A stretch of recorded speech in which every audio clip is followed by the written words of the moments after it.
If you love liberty, declare your independence by signing the Shire Society Declaration at shiresociety.com. 230. The next bill is House Bill 1504, expanding the jurisdiction of the State Commission for Human Rights to hear civil rights and civil liberty issues. We have Representative Michael Brewster here, who is the sponsor of the bill. Thank you, Madam Chair. Good afternoon. I'm introducing this bill, House Bill 1504. The reason why this bill needs to go in, there's a few of us, mostly families, like myself, who's been in here so many times trying to get our constitutional rights and our liberties corrected when they were wrong. I feel like maybe a slave down the South in the early 1800s that just had their families ripped apart and there's no place to go to. For if I was a refugee or somebody and a non-citizen, they have advocates. There's somebody there to protect them. But too many of the citizens, especially in this state, have little or nothing they can do about it, and they don't even need an explanation on why they ripped your family apart and other crimes.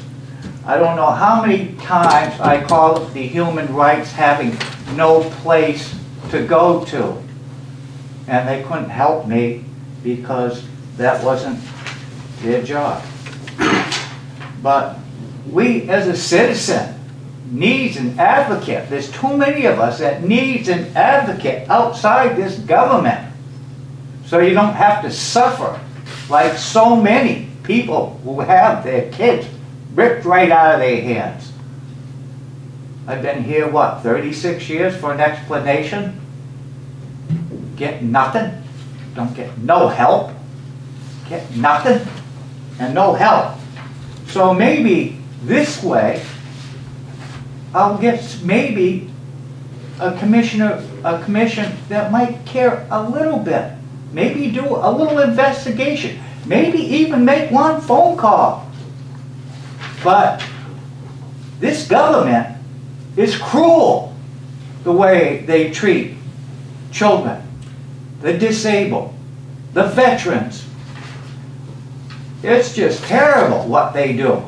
And I think it's for cash, millions of dollars that tucked into maybe trust funds over here, you know. Just, I think there's too many billions being made off children. And all I'm asking is give us some place to go to, just like a refugee, or maybe even somebody's pet. And when they take our children for whatever is held in civil court, or we don't even get civil, administrative. So they make their own rules up. But this is why I'm asking for this. And again, I'll ask my friend here, Joe Haas, to speak up for me some more, if you don't mind. And does anyone have any questions? And anybody got questions? I see none. Thank you. And thank you, and please make this bill go through. I've had enough nightmares for too many years. I need closure. We are going to speak with Joseph Hosnett next, who supports the bill. Did you want to go first? No, I want you to go first. Okay, sure. I didn't want to hog the spotlight. Joe Haas of Gilmanton. Again, good afternoon. What Representative Brewster said was something about advocate. I would rather say forum. You need a forum to go to. I mean, you can do your own case, or advocate, I think, is somebody that's on your side, like a counsel. But anyways, it's line 20 and 21, where we're adding in illegal and/or unlawful violation of civil rights and/or civil liberties.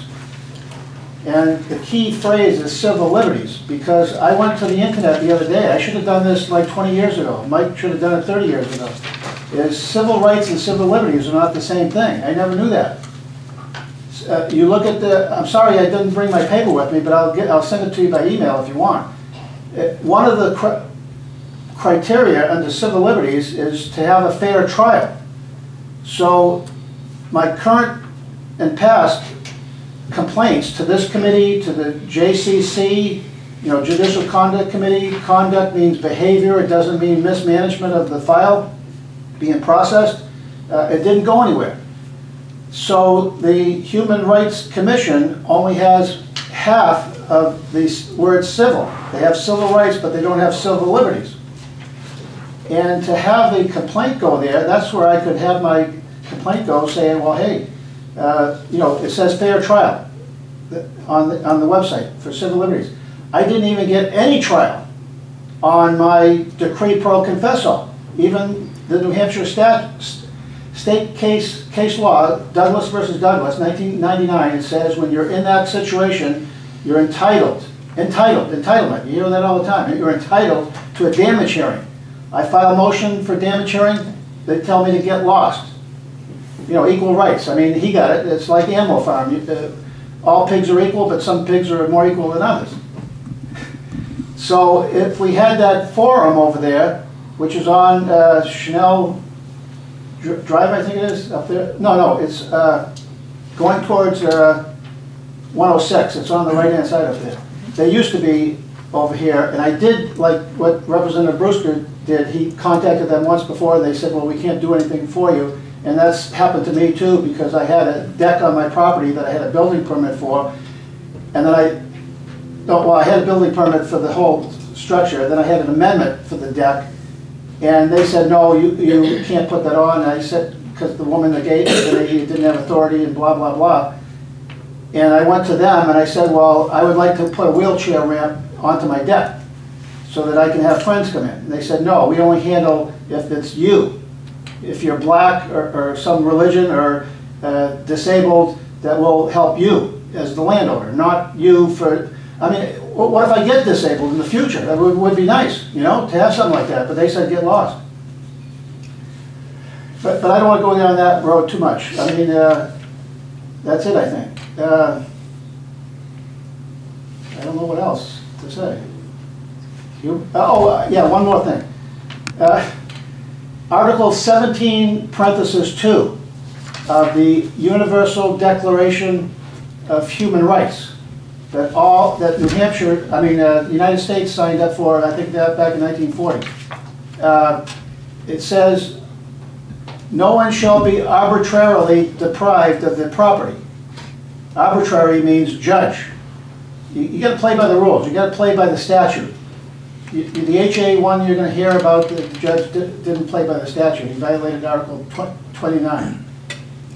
But anyways, I brought this up to the House Finance Committee when I had these HRs and HJRs, and there was a question from the county attorney woman that's now the rep. What's her name? It just was in the newspaper because she socked somebody. We know the one. Yeah, Hinch says he doesn't like me to say names, but I forget her name. Oh, I know it. But I won't say it. She's in a wheelchair all the time. You get to the point, please. Yeah, the point is, she said, well, you always come here. Why don't you get lost? What are you going to do next? I said, well, if I have to, I'll take this to the World Court at The Hague, for human rights. But I didn't know it's so simple. All you got to do is have a human rights commission in the state, which we do have, but it's only, I'll say the paraphrase, half-assed. They're only doing civil rights, but not civil liberties. So if you give them both, then we'll be all set.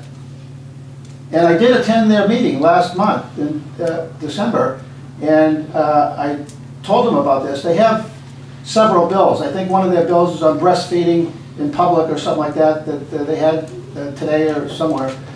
And one's mine, and I don't know if they're going to show up or not. I mean, they know about it.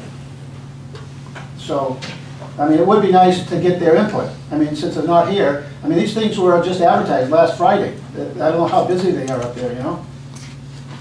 It would be nice for you to write to them and say, well, one concern, one guy said, committee member, he said, well, what are we going to have? All the police actions here, or this flood our facility? We're going to have to hire more people. You know, that, I mean, there's no FN here, right? Fiscal note. And I don't think there's been that many cases. Okay, does anybody have any questions for Mr. Haas? Well, I do. Representative Wolf? Sorry. No, go ahead. Thank you, Madam Sure. Chair. Shoot.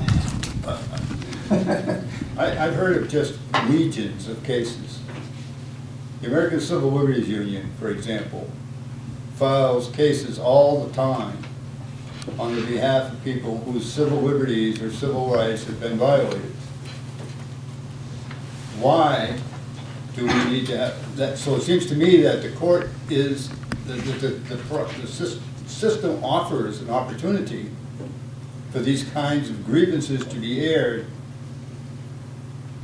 So I'm not understanding why we should try to expand the Human Rights Commission for a similar or the same purpose. Well, you're talking apples and oranges, I think, because you're saying that you can go to the U.S. District Court and pay a $400 filing fee, that's what it is now, plus delivery cost by the sheriff, $25 plus mileage, $425 to get started over there. And you go to the Civil Liberties Union, and they might take your case. They don't have to.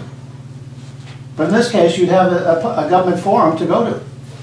And I had them help me out once on the Concord bomber case. The guy, or the woman, or whoever, I don't know who it was, put a bomb at the city library and one at the state library. You know who that is? And just because my car was parked there, I was working janitor, second shift, they thought I was testifying at Henry Mott, no, it was Nick Hart, his committee on Fairbanks here. They said, "Oh, you don't like judges, you don't like the government, you're an anarchist or something." I said, "No, I like the government, I just don't like the crooks in the government." You know? And they had somebody come to the rescue. It was Mark Sisti, he was my attorney, didn't cost me a penny. He said they wanted my DNA to prove on the strip on the bomb. And he says, "Oh yeah, Mr. Haas, he'll spit on anything the government has to provide." On Channel 9, you We're know? all set with that. All set. Okay. Anyone else have any questions? Thank you very much. Thank you. Can I answer his question about civil liberties? We're going to actually go to the next speaker, but at the very end. Second bite of the apple later. We've got some more speakers here. We have Paul J. Phillips, the chair of the New Hampshire Rights Commission, who is opposed to the bill. Welcome. Thank you, Madam Chair, representatives, good afternoon. I'm Paul Phillips. I'm the chair of the New Hampshire Human Rights Commission. I've never had the occasion to meet Representative Brewster. I will introduce myself to him after the hearing is over. As Mr. Haas indicated, he came to our meeting last December. Yeah, I recognize you now. Yeah, I did have an opportunity to talk last month, which was terrific. And I really want to honor the sincerity of the sponsors of the bill and the speakers today. You know, I really feel the impact of their words. I don't want to diminish that impact at all.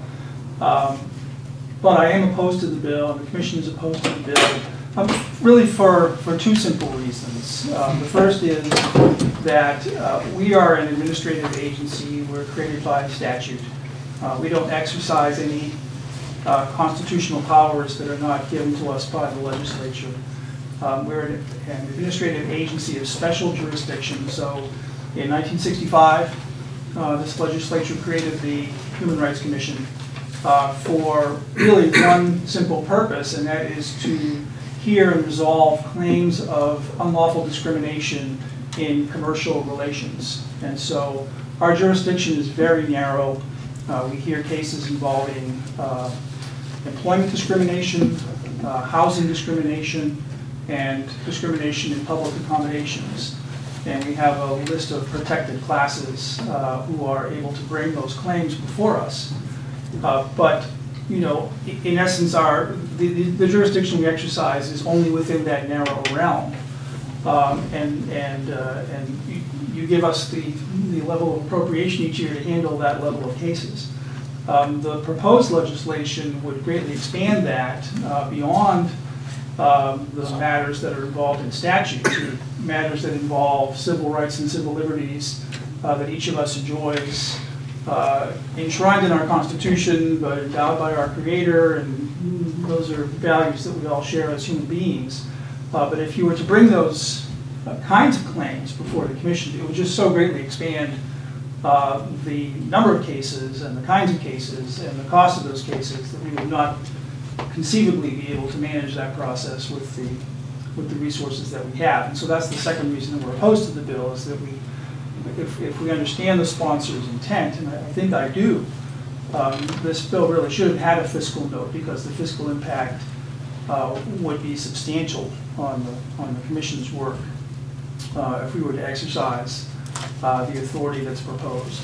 I'm not at all opposed to the notion that people have or should have as many forms as they can have for vindicating their individual rights and individual liberties. But to do so at the Human Rights Commission in New Hampshire with the very narrow statutory mission that we serve and the resources that we have, we think would just be distorting the original purpose of the statute. And so, as the representative indicated, there are other forums that exercise greater constitutional powers that are more appropriate places for those kinds of claims. So I appreciate your time, and thank you. And I'll take any questions you may have. Does anyone have any questions, Mr. Williams? Ms. Wolf? So I'm going to ask the question I think the sponsors would ask. What if it's the courts to which you would have to go for to violate your civil liberties? Why shouldn't the citizen have an opportunity to go to an outside body, outside the court system, and say, look, the courts are out of line here, and we have to have some way of reining them in or correcting their fault? Well, you know, I would answer that really this way, that the judiciary is a separate branch of government that exercises independent constitutional authority.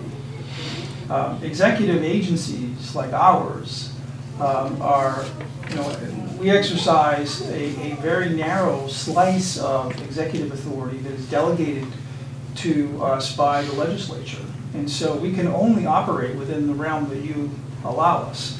Now, if it's your intention to allow us to exercise greater authority, really almost infinite authority, that would take more resources than you've given us. So, I mean, one's appetite is only as big as the table you give us. So let's just say you've given us a table that's sufficient for what we have, but perhaps not for the appetite that some individual citizens might have.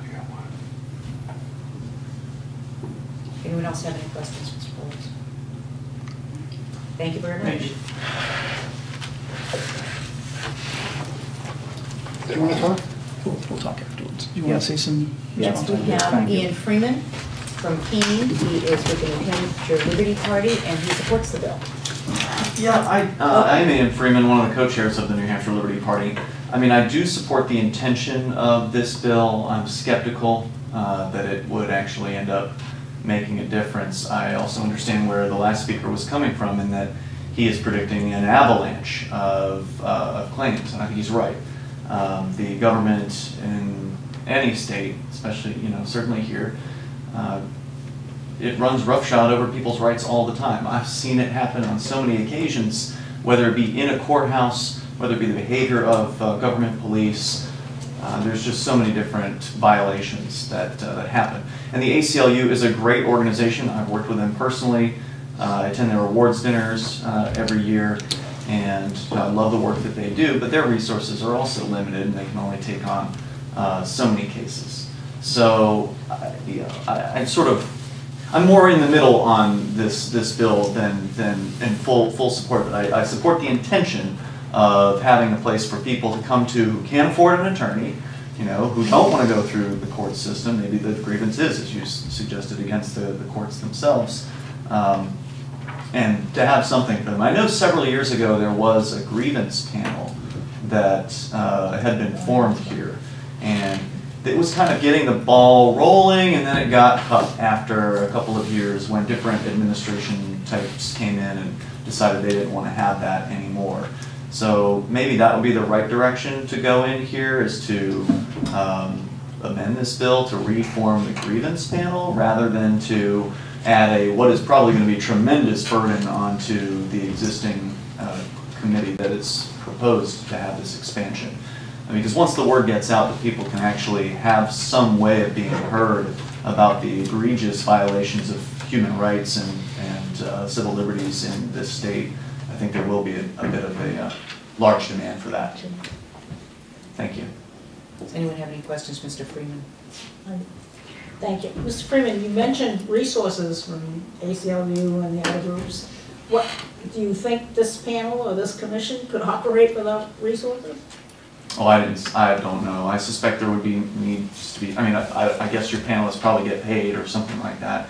I'm not intimately familiar with how the panels are put together and funded and such, but I would predict a large amount of complaints coming to whatever panel would be hearing complaints about violations of human rights and civil liberties in New Hampshire by agents of the government. Yeah. Well, my other question is, what's wrong with going, it sounds like somebody got abused for another word to use here. Oh, they didn't like the decision in a local superior court? Isn't there a process, isn't there a progressive system in which to appeal those cases? I'm not sure I understand the question. Can you run that by me? It seems to me we have a process already in the courts. Have you ever tried to use that process? I'm really confused with this, with domestic relations. I don't know what that means. It sounds to me like I lost my divorce case. Yeah, I don't know what that means if it means that or either. not. But from my point of view, if I lost my divorce case and they didn't like it, there's certainly appeal processes to go through. Yeah, that's not what I'm speaking on here. I'm talking about civil liberties and violations of human rights. I don't know anything about divorce cases or whatever. That would seem to be off the table. That's a contractual issue between two people, and if that's not resolved, then there's nothing I can say to that. I was talking about the violations of people's rights that happen pretty consistently in governments, whether it be the courts themselves, arresting people for wearing a hat into court as one example for you, the police abusing people unnecessarily and not having any kind of accountability for their actions. If you can't afford an attorney and you aren't familiar with the law and how to file cases, then you're pretty much screwed. You don't have any kind of, if you can't get the ACLU to pick up your case, you have no recourse. Isn't that true with everything? When I go to buy a car, if I haven't checked the price and the guy says this is worth $10,000 and it's really only worth $6,000, or isn't it true when I go to buy a house that if I don't know the law and I don't know the procedures and I don't know enough to go to the right places to get information? I'm not sure what buying a house or a car has to do with having people being abused by agents of the state who have no accountability for their actions. I mean, I'm not sure what the relationship is there. I'm trying to figure out how people are being abused by their civil liberties, are being abused, and there's no there's very little mitigation recourse. to this. I'll give you an example. There's no system to go. Yeah, there's very little recourse besides hiring an attorney or being fortunate enough to find an attorney who's willing to take your case pro bono. I, in my case, have been so fortunate, thank goodness. I had attorney John Meyer out of Manchester take on a case where the judge in the superior or the district court in Keene, is it the judge? No, actually it was, it was the sheriff. The sheriff who ordered me no trespass along with a few of my friends from the courthouse.